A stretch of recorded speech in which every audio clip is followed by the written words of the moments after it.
Joining me now to provide insight into all of this is Zengxin Li. He is the director of the Caixin Global Intelligence. That's quite a tribute we saw for these frontline workers, but also the information of late has been pretty good too. As we mentioned, just a couple of cases, but it just also illustrates that you really can't turn the corner on this virus. You have to remain vigilant, right? Yes, thank you for having me. I think for the past 6 months, we have 3 stages on fighting the virus. The very first is the strict lockdown and quarantine period. That's January and March of the February. And the second is limited work resumption, but with social distancing. That could be the March and April. And now after that is all coming back, although it is slowly. And we can see as an example that the cinemas, 90% of the cinemas are open now, but the box office for August is 3.4 billion yuan. That's half than the same period last year.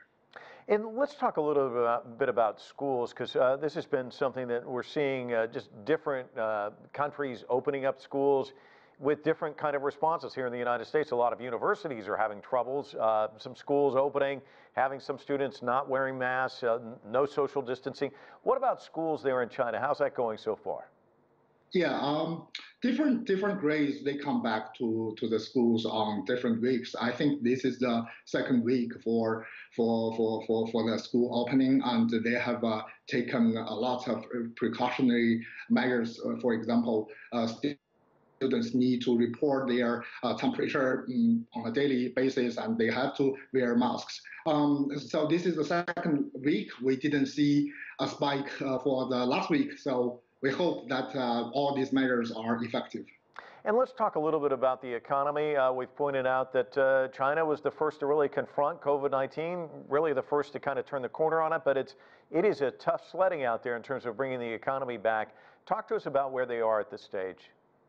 Yeah, I think if you look at all the data, you can see that China, in terms of economy, is 1 quarter ahead of other countries. We see a deep slump in Q1. That's minus 6.8% of growth, GDP growth, and then the second quarter it bounced back. I think from the very beginning, the government realized that this is not a normal downturn or economic slump or a financial problem. It is on the root cause, it is the virus. So everything is on the virus. On the other hand, the policies, monetary policy and fiscal policies, if you compare with other countries, comparatively, it is smaller, 6 to 7% of GDP, but other countries might have 10% or 12%.